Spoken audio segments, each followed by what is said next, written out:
नई दुल्हन को शादी के बाद पहले सावन में मायके क्यों जाना चाहिए? सनातन धर्म में कई ऐसी प्रथाएं हैं जिनका पालन हम सदियों से करते चले आ रहे हैं। ऐसी ही रस्मों में से एक है शादी के बाद लड़कियों का पहले सावन में मायके जाना। आइए जानें इसके महत्व के बारे में। हिंदू धर्म में सावन के महीने का विशेष महत्व है। यह पूरा महीना बहुत पावन माना जाता है और इसमें भगवान शिव की पूजा को महत्वपूर्ण माना जाता है। ऐसी मान्यता है कि यह महीना शिव पूजन के साथ साथ नवविवाहित लड़कियों के लिए भी बहुत शुभ माना जाता है। इस माह से जुड़े कई ऐसे रीति रिवाज हैं जिनका सदियों से पालन होता चला आ रहा है।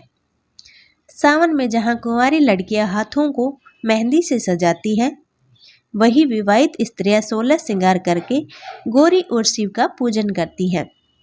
इसके साथ ही जिनके लिए शादी के बाद का पहला सावन होता है वो और ज़्यादा महत्वपूर्ण होता है।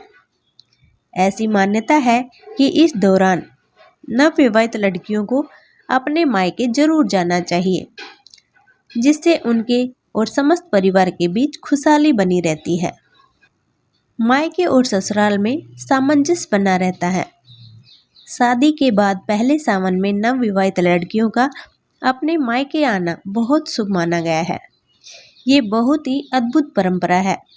इस परंपरा का पालन करने से मायके और ससुराल दोनों की स्थिति ठीक रहती है। मान्यता है कि बेटी का भाग्य उसके मायके के भाग्य से जुड़ा होता है और बेटियों का भाग्य घर के भाग्य को नियंत्रित करता है। इस परंपरा को करने से पारिवारिक जीवन में खुशियां आती है, घर में सुख समृद्धि आती है। वहीं इससे मायके और ससुराल दोनों के बीच सामंजस्य भी बना रहता है। मायके में खुशहाली आती है। ज्योतिष में ऐसी मान्यता है कि लड़कियां घर के लिए बहुत शुभ होती हैं और उनकी स्थिति से घर में माता लक्ष्मी का आगमन होता है। जब लड़कियां शादी करके ससुराल जाती हैं तो कुछ दिनों तक मायके में शांति का माहौल बन जाता है। ऐसे में जब पहले सावन में लड़कियां मायके आती हैं तो उनके मायके में खुशहाली आती है। दाम्पत्य जीवन में भी खुशहाली आती है। अगर शादी के बाद लड़कियां पहला सावन अपने मायके में मनाती हैं तो पति को दीर्घायु का वरदान मिलता है। इससे उनका दाम्पत्य जीवन बहुत ही अच्छा रहता है और दोनों के बीच प्रेम बना रहता है। उनके विवाहित जीवन के लिए ये बहुत अच्छा माना जाता है। इसका एक धार्मिक कारण भी है। सावन हिंदू धर्म में एक पवित्र महीना माना जाता है जो भगवान शिव की पूजा के लिए समर्पित है। ऐसी मान्यता है कि इस महीने को नवविवाहित लड़कियों को अपनी मां के सानिध्य में बिताने से उनके जीवन में सदैव आशीर्वाद और सौभाग्य बना रहता है। शादी के बाद पहले सावन में क्या करें? यदि शादी के बाद पहले सावन में लड़कियां अपने मायके आती हैं और घर में तुलसी का नया पौधा लगाती हैं तो मायके के साथ ससुराल में भी सदैव खुशहाली बनी रहती है। ऐसा करने से घर में सुख समृद्धि का आगमन होता है।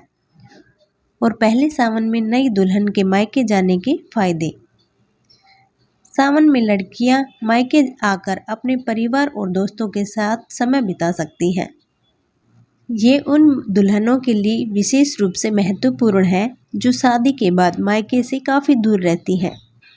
प्राचीन काल में ये प्रथा इसलिए बनाई गई थी क्योंकि ससुराल में लड़कियों को बहुत काम करना पड़ता था। ऐसे में यदि वो कुछ दिनों के लिए अपने मायके चली आती थी तो कुछ आराम मिल जाता था। तभी से ये एक मुख्य रस्म मानी जाने लगी।